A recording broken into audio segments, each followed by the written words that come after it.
Hello and welcome. तो चलिए दोस्तों, आज हम अपना एनालिसिस करते हैं निफ्टी, बैंक निफ्टी और अपने कुछ पसंदीदा स्टॉक्स का। तो दोस्तों देखो, जैसे मैं आपको इतने दिन से कह रहा था कि मार्केट में ऐसा कुछ भी नहीं है जिससे हमें घबराना चाहिए। और मार्केट 2-3 दिन पीछे नीचे गया। उसके बाद फिर से अब अपने 50 डे एक्सपोनेंशियल मूविंग एवरेज को ये देखिए टच कर रहा है। और आज मार्केट को जैसा एक्सपेक्टेड था, मैंने 2 बजे बताया था रिलायंस की वजह से मार्केट ऊपर जाएगा, और वही हुआ है एग्जैक्ट। हमारा रिलायंस एकदम से देखें तो लास्ट के आ, आधा घंटा रिलायंस हमारा एकदम से 2261 2761 से 2791 30 पॉइंट ऊपर गया, और रिलायंस का सबसे ज्यादा हैवी वेट होने की वजह से वो निफ्टी को भी ऊपर ले गया। अब हमें सिर्फ कल के लिए इंतजार करना होगा, क्योंकि आज ये 50 डे मूविंग एवरेज को टच नहीं किया इसने, जो कि लगभग हमारी है 17,264। तो मैं यहाँ पर आपको लिख देता हूँ, ये नंबर है हमारा 17,264। और ये आज का हाई लगा है हमारा 17,223।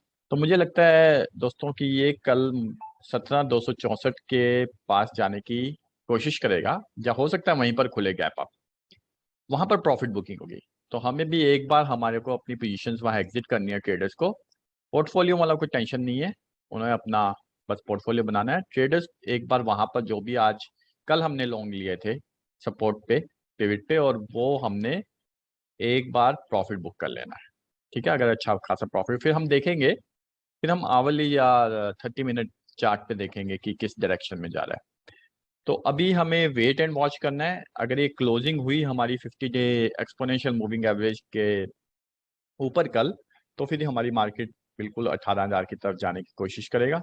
और मुझे लगता है कि जैसा यूएस में भी अच्छे अच्छे टेक स्टॉक्स के रिजल्ट्स हैं, एप्पल, अमेजोन वगैरह, और टेस्ला, ट्विटर की डील भी खत्म हो गई है, जो अनसर्टेनिटी वो मार्केट में खत्म हो गई है, तो ये अब ऊपर जाने की तैयारी है। तो हमें कुछ रिजल्ट्स ओरिएंटेड स्टॉक्स पे ध्यान रखना है, जो मुझे लगता है कि अच्छे जाएंगे।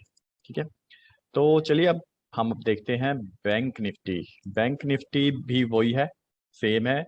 50 डे मूविंग एवरेज के पास इसने टच किया, लेकिन क्लोजिंग उसके नीचे दी है। मुझे लगता है ये कल ऊपर जाके 37,500, जो मैं आपको कह रहा हूँ 37,500 की तरफ जाने की कोशिश करेगा, वो 37,500 की तरफ जाने की कोशिश करेगा। अगर मैं ऑप्शंस का डेटा भी देखूं दोस्तों, तो ये देखिए ऑप्शंस, ऑप्शन चेन एनालिसिस में भी मेरा 37,500 के आसपास की आज कॉल्स में काफी एक्टिविटी थी। तो अभी ये दिखाई नहीं दे रहा है, लेकिन ये 36,500 डेफिनेटली क्रॉस कर रहा है। ओके, तो कल हम देखते हैं फिर से इसको क्या होता है। पर एक बार हम यहाँ पर 36,500 के आसपास हम प्रॉफिट बुक कर सकते हैं ट्रेडर्स। और आज पब्लिक सेक्टर बैंक्स में अच्छा मोमेंटम था, जो मुझे लगता है कि कंटिन्यू रहेगा अभी आने वाले कुछ दिनों में। तो चलिए हम अपने कुछ स्टॉक्स को लेते हैं। बजाज फाइनेंस, जिसके रिजल्ट्स हैं, और वही हुआ, इसने सुपर ट्रेंड पे सपोर्ट लिया 7,000 पे, वहां पर बाइंग हुई, और ये 7,256 गया। अच्छी बुलिश कैंडल बनी है आज, और मुझे लगता है ये 7,400, हाँ 7,400 मुझे लगता है कल ही देख सकता है, जो कि यहाँ से 150 पॉइंट अप ट्रेंड अप है। तो हमारी इंटरडे स्ट्रेटजी के हिसाब से अगर हम चाहें कल ट्रेड कर सकते हैं। और पोर्टफोलियो में ये अच्छा स्टॉक है, अच्छा बिजनेस मॉडल है। ये जब भी 7,000 पे आए, मुझे लगता है पोर्टफोलियो में हमें ऐड करके ही चलना चाहिए। तो चलिए दोस्तों, एक अच्छा स्टॉक लेते हैं, टाइटन, जिसने आज बहुत ही अच्छा शानदार मूव दिया, जो हमारे स्क्रीनर पे आ गया था लगभग 2450 पे सुबह 10 बजे, और वहां से पूरा 100 रुपीज इसने अप मूव दिया। ये देखिए कितनी बढ़िया कैंडल बनी है, 100 रुपीज की कैंडल, और इसका लॉट साइज है 375। तो जिसने भी सुबह सुबह अपने स्क्रीनर के हिसाब से लिया, वो अच्छे प्रॉफिट में इसने क्लोज किया होगा। बहुत ही बुलिश है, मुझे लगता है ये कल भी ऊपर ही खुलेगा, और ये डेफिनेटली अपने सुपर ट्रेंड के 2650 की तरफ जा रहा है। इसको तोड़ते ही ये अपना प्रीवियस हाई जो अभी लगा था 2 हफ्ते पहले, उसको कोशिश करेगा तोड़ने की। मेरे हिसाब से ये जाएगा ही जाएगा। 2767 के टारगेट के लिए हम इसे लॉन्ग करके चल सकते हैं।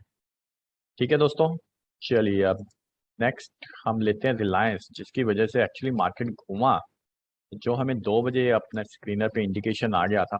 इसका मैं आपको दिखाना चाहूंगा 5 मिनट की कैंडल पे क्या हो रहा है। देखिए, ये एग्जैक्ट इस पॉइंट पे हमारे पास सिग्नल आया, बाय सिग्नल। ठीक है, 1:40 पे, 1:40 पे मैं कैप्चर नहीं कर पाया, शायद मैं किसी के साथ बिजी था, क्लाइंट वगैरह का। लेकिन 2 बजे जैसे ही आके मैंने देखा, 20 मिनट बाद मेरा सिग्नल आ चुका था। चाहे मैंने खुद भी ये ट्रेड किया, मैंने 2 बजे ट्रेड किया, थोड़ा 10 रुपए महंगा, लेकिन उसके बाद भी हमें लगभग 60 रुपीज मिले।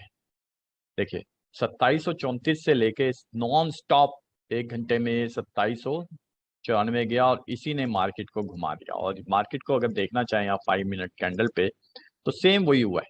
मार्केट भी देखो, आप रिलायंस का बाय सिग्नल देखिए, इसको समझने की कोशिश कीजिए। रिलायंस का बाय सिग्नल 1:40, मार्केट का बाय सिग्नल 1:45, परफेक्ट।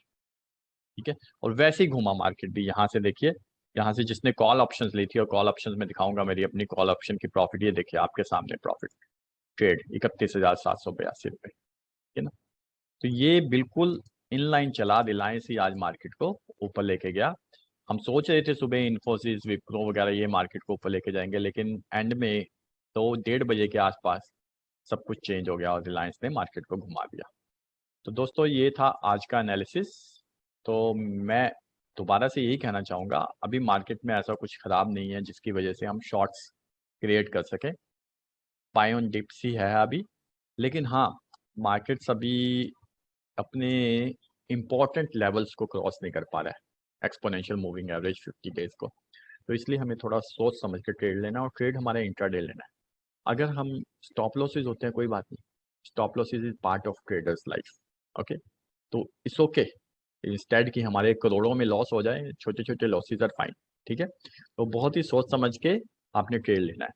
तो दोस्तों, मैं डिस्क्लेमर बता देता हूँ कि ये जो मेरी वीडियो है, ये सिर्फ और सिर्फ एजुकेशनल पर्पज के लिए है। इसको आपने किसी को भी ट्रेड नहीं लेना है। ट्रेड आपने अपने फाइनेंशियल एडवाइजर या चार्टेड अकाउंटेंट की सलाह से ही लेना है। आपको मैं दोबारा बोल रहा हूँ, रिपीट कर रहा हूँ, कि आपने कोई भी ट्रेड सिर्फ इस वीडियो के बेसिस पे नहीं लेना है। इस वीडियो का मकसद है सिर्फ आपको पर्सपेक्टिव दिखाना कि कहाँ चीज़ें हैं और कहाँ पर हमारी इंपॉर्टेंट लेवल्स हैं, कहाँ सपोर्ट है, कहाँ रेजिस्टेंस है, और मार्केट कैसे मूव कर रहा है। जैसे कि हमने आज एग्जांपल दिया रिलायंस और निफ्टी का, और हम उसके बेसिस पे कैसे ट्रेड ले सकते हैं। तो आपको ये स्ट्रेटजीज और ये सब अपने फाइनेंशियल एडवाइजर या चार्टर्ड अकाउंटेंट से डिस्कस करनी है, फिर उसकी एडवाइस से ही आपने ट्रेड लेना है या इन्वेस्टमेंट करनी है। This video is strictly for educational purpose, and we are not liable for your profits or losses. Thank you, and I'll see you again tomorrow. Bye bye, and have a nice evening.